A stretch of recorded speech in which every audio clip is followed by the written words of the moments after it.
Hello, everybody. Welcome to tonight's edition of From the Boardroom to the Locker Room. The night before the start of one of the oldest and most prestigious golf events, not just in South Africa, but in the world. And who better to discuss it with us, the former winner of the event and a current commentator and a regular on From the Boardroom to the Locker Room, Dale Hayes. Dale, thanks for your time and good afternoon from what you tell me is a wet Durban. Yes, unfortunately, it rained at 70 mils last night. And, they've had a lot of rain down here in Durban over the last couple of weeks. So the golf course is really, really very wet. They've just come off really spending a lot of money and a lot of effort in revamping a Durban Country Club. They've improved the drainage. They've changed some of the holes. They've done so much work to try and get the golf course back to its position as the number one golf course in South Africa. So I really feel for them because they've worked exceptionally hard. So lots of work done on the course and also in the top 100 of golf courses in the world, Dale. Absolutely. And it's been consistently in the top 100. It's been the only golf course in South Africa that's been able to achieve that. And, they've now, courtesy of Nick Johnson, Johnson Workwear, they've been able to renovate the golf course, upgrade the golf course, improve the drainage, build new greens, build new bunkers, and get it back to where it should be as South Africa's number one golf course and back into that top 100 list. And not only are we talking about one of the oldest golf tournaments in the world, but also certainly one of the oldest golf courses in South Africa. It's over 100 years old, Durban Country Club. It's got a wonderful history. I think this is the 17th, if I'm correct, the 17th time they've staged the South African Open Championship. First time was way back in 1924, won by a man by the name of Elkin. And, Gary Player's name is on that list as a winner here. Obviously, Bobby Locke won it a couple of times, Jock Bruce, Bobby Cole, Tony Johnston, Ernie Els has won it a couple of times, Tim Clark. So some fabulous names of some of the best players in South Africa on that trophy. And not only that, I mean, some of the best players in the world have come out here and have either attempted to win and or win. I know you haven't intentionally left the likes of Mark McNulty out. Trevor Immelman has won it. There have been a couple of European golfers. Local lad Tim Clark won it as well. And let's add to that list Dale Hayes. I mean, I know the golf course is old, but I mean, it's changed substantially since you won the SA Open, not the tournament. I mean, the tournament. It's become more and more prestigious as the years have gone along. It has, Obviously, being a co-sanctioned event with the European Tour has really added a lot of prestige to the South African Open Championship. Wonderful sponsors this year, Investec, Johnson Workwear, City of Durban are involved. So, wonderful sponsors, and the co-sanctioning of the event, I think, have really added a lot of luster to the event. But, even in the old days, great players like Tony Jacklin, Bob Charles, who won here in 1973, Bob Charles, Tommy Horton won it, a British player. He won it at Royal Durban Golf Club. So, we've always had top golfers playing in the Open Championship. But, through the 70s and even into the 80s, probably our premier event was the PGA Championship, not the South African Open. The South African Open in those days was kind of the second one. But even though it wasn't the premier tournament in South Africa, it's the one you wanted your name on that trophy. It's the South African Open. As a South African, you wanted to win the South African Open. So it's always been for us, a major thing to win the South African Open Championship. And as you mentioned, all those names, those wonderful names. So we mentioned all the names of those that have won, but there are a few South African players that haven't won from the past, and one in particular who's obviously going to attempt to win it this time in Charles Schwartzel. Correct. Charles desperately wants to win it. But also, Nick Price surprisingly never won it. John Bland never won it. And Fulton Allen never won it. Fulton finished second twice. And I think Nick Price finished second twice as well. And John Bland lost in a playoff. But every time I phoned John Bland, I would remind him that his wife won the South African Mid-Amateur Championship. So she was a South African champion. But John Bland was never able to win it. He used to get so angry with me. Yeah, and one of your good friends, Dennis Hutchinson's also won the South African Open Golf Championship. And Bobby Cole, who you won the World Cup with, has also got his name on that trophy. That's right. Bobby Cole won in 1980 here at Durban Country Club. won it at Royal Joburg. He won twice, Bobby. And Hachi won his last amateur. He was the last amateur to win the Open in 1959 at Royal Joburg, beating Gary Player by a shot. Funny enough, Hachi played in his very first South African Open here at Durban Country Club in 1950, 75 years ago. And he'll be sitting at home this week watching the South African Open, I guarantee you, and reminiscing. He still tells me about walking up the 18th fairway for the first time and seeing that wonderful Durban Country Club clubhouse, that white clubhouse in the background. He said it's an image he'll never get out of his mind. Let's just talk about those players that have won it, and obviously one of the greatest in Gary Player, closely followed by Ernie. But Gary Player basically has written his name on that trophy more times than I guess anybody cares to remember. He made it his own, didn't he? You know, it's amazing. I mean, Gary won it 13 times between 1956, the first time he won it was here at Durban Country Club, and 1981, he won it 13 times. Amazing. Another amazing achievement was Bobby Locke. Bobby Locke, between 1935 and 1955, won 9 South African Opens, and he only played in 9. He won every single one he played in. And then, of course, the two Bruce brothers, Jock Bruce and Sid Bruce, in the two of them won 12. Jock Bruce won 4 and Sid Bruce won 8. So, I mean, if you take Sid Bruce, Gary Player, and Bobby Locke, they won 30 South African Opens between the three of them. I mean, that's pretty unbelievable. That is incredible. Let's talk a little bit about the field. As into the event tomorrow, obviously weather permitting, and we hope that the weather holds out. The course, most probably with all the rain you talk about, is going to play pretty long. It is going to play long, but countering that, it's going to be soft. So it's going to be very much target golf, which the players, you know, they love that. I mean, it just makes it very easy for top professionals.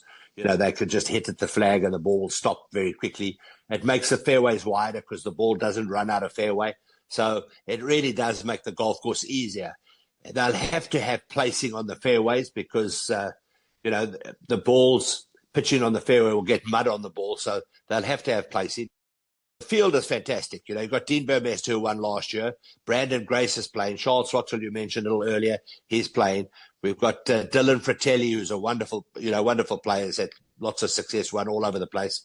Brandon Stone, whose mother is the general manager of Durban Country Club, and his father is the guy who is in charge of the maintenance of the golf course.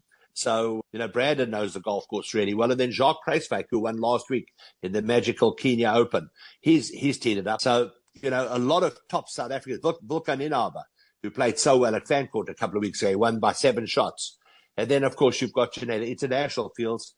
You've got this young guy, Martin Couvra, a young Frenchman who's a terrific player. Andrea Pavon from Italy. Jordan Smith has a terrific long game. I think Jordan Smith is a guy to watch. He just could lift that trophy. Romain Langasque, who won the British Amateur a few years ago, and he's won 3 times as a professional. So it's a terrific field of players. And, you know, there are probably 50 guys who could win. Who does it suit most, this golf course? Because, I mean, Durban's not hilly, but the golf course has got lots of undulations on it, from what I remember when I, many, many years ago, played in a celebrity round of golf, then shot about 120. Was it just 9 holes? Yeah, no, that was the first 8. I stopped after that. No, yeah, you're right. You know, when you look at the list of players that have won, you look at like somebody like Tim Clark, for example, who is a very accurate, not the particularly long hitter, but incredibly accurate player. Then you look at Wayne Westner, who won twice here. Wayne Westner was a very long hitter. Ernie else, well, had a combination. He hit the ball far and he hit the ball very, very accurately. So it's difficult to say. I think this course, you have to obviously strike the ball well. They've made the greens bigger when they did the renovation. The greens are a lot bigger than they ever used to be. So, and they've got a lot more undulations than they used to have. The greens used to be very flat, and they've put in some undulations in the greens. So, but the greens are a new strain of bent grass. So you've got greens that are going to putt very, very well. So it's going to make the putting, I think, a little easier. And the fact that they're wet, they won't be terribly fast either. So I think you're going to see some wonderful putting on the golf course. It's difficult to say. I think, you know, I fancy a guy like Dean Burmester, because Dean Burmester, you know, hits the ball far, but he also can afford to hit irons off some of the tees where you know, he could get into trouble hitting a driver. So I fancy a guy like that to do really well. But there's a lot of bush around. I mean, if you miss the fairways on this golf course, you can be dealing with green mambas kind of thing. Well, they've taken a lot of that bush out, eh? Oh, have they? They've removed a terrific amount of that bush, and in place of some of it, they've put in this like wavy long grass. So although the holes might look a little wider, they're not going to always play that much wider, because your ball can visit that long grass and you can still be in a lot of trouble. I mean, for example, the 18th hole, the short par 4 coming back to the clubhouse, there used to be bush all the way out the left-hand side. Now, for a long hitter, they would hit over that, but the club golfer would have trouble with that. But they've taken a lot of that out now, and they've got like one patch of that long grass on the left-hand side. Those of you that are going to watch over the next 4 days, I guarantee you'll see a few balls in that long grass. What's it like playing on a golf course with the ocean pretty much alongside it? I mean, it's not like Durban gets that much of a wind like Milnerton would, for example, although that's a links course. But does it make a difference? Does that sea air change the course at all? Does it change the putting greens? Does it make it more easy or difficult? Well, the air is heavier, so the ball doesn't go as far. And obviously, if the wind comes up, you've got to compensate for that. You've got to, take that into account. You offer into the wind, you have to hit lower shots. Downwind, you have to make sure that you judge the ball correctly. And obviously, crosswinds are the most difficult. So if it does blow, which, as you say, it doesn't blow as hard here as Port Elizabeth, generally, or Cape Town. I remember Reg Taylor, great amateur golfer who won the South African Open, funny enough, in the 50s. Reg Taylor was a terrific character. He was playing, and he had a shot where he was playing, towards the sea. And every time he looked up, there was this boat, the ship, I don't know, maybe a mile out to sea. And of course, the ship was moving slightly. And eventually he stood away from the shot and he said, how can you be expected to play good golf when there's a ship going up and down in your line? Amazing. I mean, there's some wonderful stories, and hopefully you'll tell us one or two more as we move along through the interview. You've got some beautiful scenery of the ocean, and you've also got that iconic stadium built, of course, at the World Cup. In an area, the Blue Lagoon area, which has been, I guess, earmarked previously for the Commonwealth Games, but Durban kind of gone off the boil a bit. And I guess playing the SA Open there and the television coverage that it'll get around the world by it also being a co-sanctioned DP World Tour event and being exposed around the world can only be good for the tourism industry in Durban. I think that we had a chat today to Nick Johnson from Johnson Workwear, and that's exactly what they're attempting to do, and he's attempting to do, is to put Durban back on the map and to show both South Africans and the world, what a wonderful city this is. It's obviously our biggest harbour. And, if the harbour closed down, I think the whole of South Africa would close down.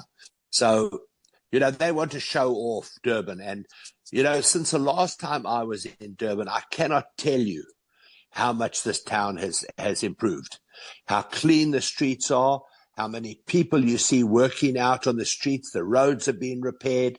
It's amazing. I mean, the road between Pietermaritzburg and Durban, I don't want to say how many thousands of people you see working on that road, to try and they're widening that road to 6 and 7 and 8 lanes in parts. I've been hugely impressed as to how much work is carried on here in Durban, to try and get this city back to where it should be. And it should be. I mean, I'm sure you're on the Golden Mile. I remember all the beautiful hotels along there. You talk about the work that's being done from Maritzburg to Durban, the Comrades Marathon, of course, the doozy last weekend, which, funny enough, just finished a very short, most probably a drive away in terms of a wood Blue Lagoon, and bring it back to being one of the sporting capitals of Africa. It's exactly where it should be. If you go back, I think if you go back to the 60s, 70s, and 80s, nothing happened in South Africa that Durban wasn't a part of. It's had, for many years, one of our top soccer teams. It was always a top rugby team. Every time you'd have, any big sporting event, Durban would be involved. And I think they want to get back to that. And they want to get back to a place where people who want to go on a holiday, that's the first place you'll think about. And they've gone a long way. And I think they are committed to doing a lot more to make sure that's exactly what happens. So in the years that you won it, compared to now, the prize money is slightly increased to $1.5 million this weekend. It's a fair sum multiplied by whatever it's 18 or 19 to 1. I don't even know why you bring that. Why do you even bring that up? I don't know, just to make you think of what it would be like to have been born 50 years later than you were. You know, the first tournament I ever won, I won 1,800 rand for the first prize.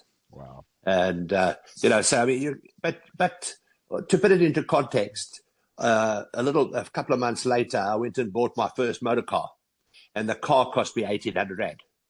Yeah. So it was the price of a new motor car. So I suppose it's all kind of a little bit relative, but I mean the prize money in all sports has gone through the roof, and sportsmen have got television to thank for that. The television. Fortunately, everybody wants to watch the best sportsmen in the world, wherever they might be playing and showing off their talents. So, the prize money is absolutely terrific. It really is.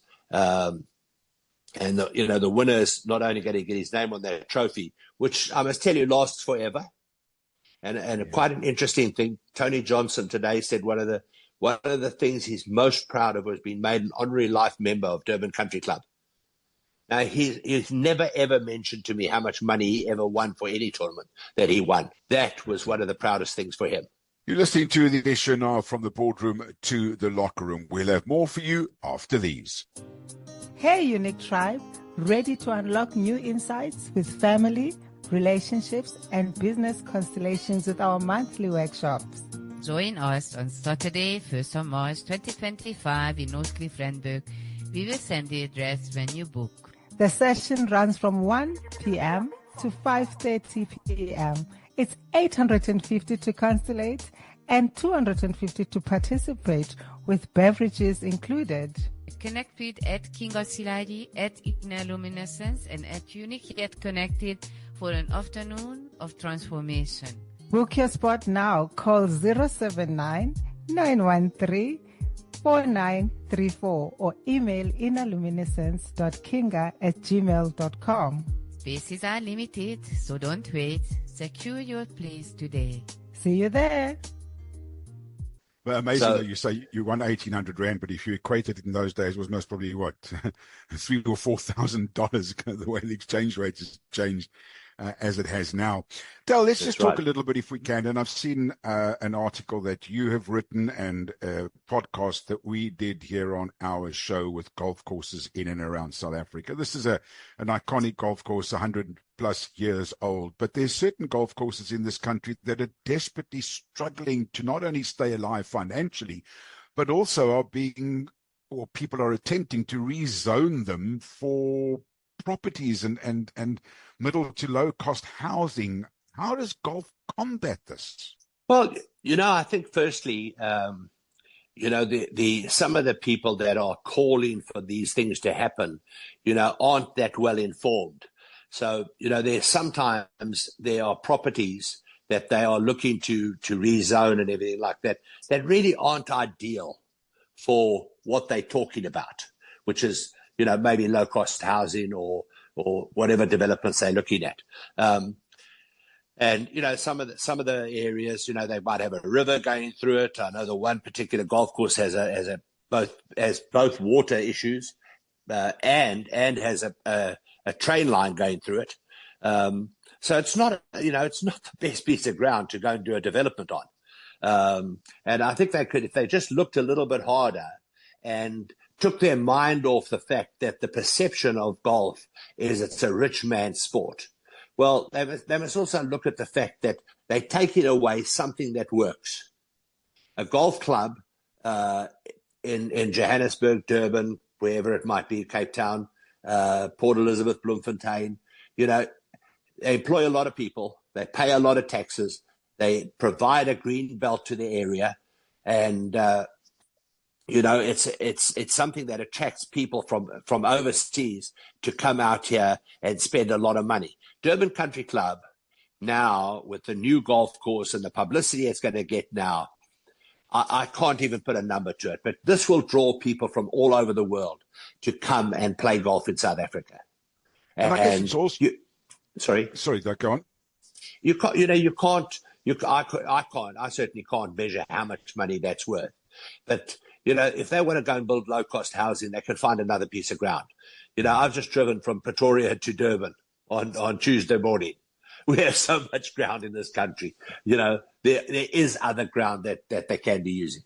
Just take us through what it takes to build a golf course. We know how easy it is to destroy it, but I mean, it takes years and years and years to mature and to landscape it and to keep it, the upkeep with water and groundsmen and all the rest of it. It must be in the hundreds of thousands, if not millions of rands to upkeep a golf course.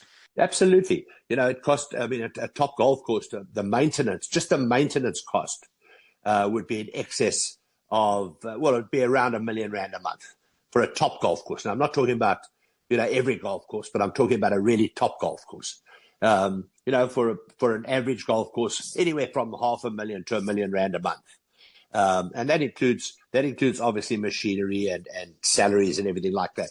So, you're talking about a huge amount of money. So just to take it and destroy it.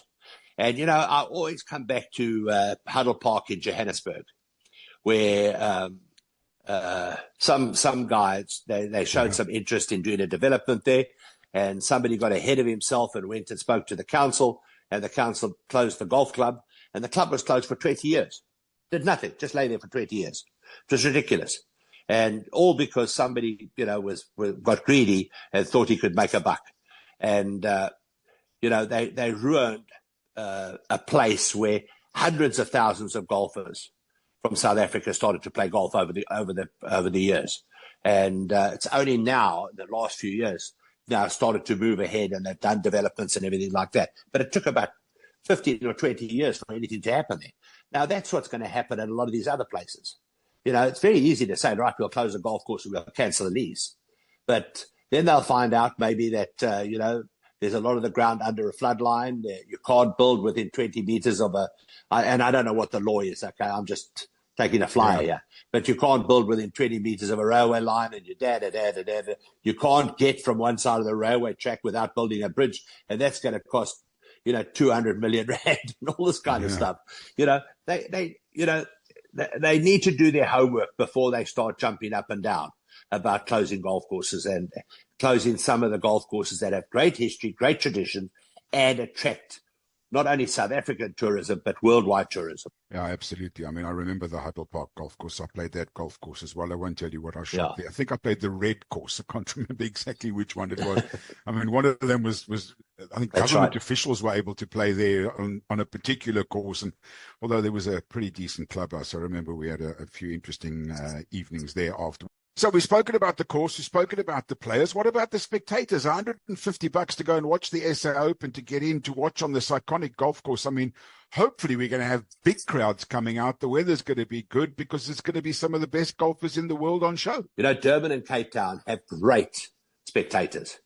Joburg is not nearly as good. I mean, we come a distant third when it comes to supporting golf and a lot of other sports as a spectator. So I expect, if we have a decent weekend weather-wise, I think the people will be out there in their thousands. And, 1963, I was 10 years old, and my father took me to watch my eldest brother play in the South African Amateur. And that was the year Papua Sagolum, the great Indian player, nearly won the South African Open. He finished second to Retief Waltman. And my brother said to me, he said, Dale, go and watch Papua Sagolum.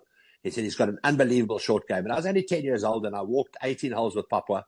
And I watched him chip and putt around the greens, and the people were, there were just so many people out there watching. It was absolutely brilliant, the atmosphere. I can still remember it today, the atmosphere. And I think because of what's happened here, because of the whole rejuvenation of Durban Country Club, the people will want to see what the new course looks like. They'll want to see Charles Schwartzel and Brandon Grace and Wilco Ninab and all these guys, that are making names for themselves now. They'll want to see them play golf. I think we'll have a lot of spectators here, especially over the weekend. So those of us who are not fortunate enough to be in Durban and are elsewhere in the world and want to watch it, tell us a little bit about the commentary team. You mentioned Tony Johnston. I guess he's on the team along with you. Who else is there? Well, the anchor is Dom Hollier, who, does a lot of the European Tour events. I mean, an absolute professional, a lovely guy, really, and a professional. And then got Richard Boxall, who won the Italian Open years ago. Richard is also very, very easy to listen to.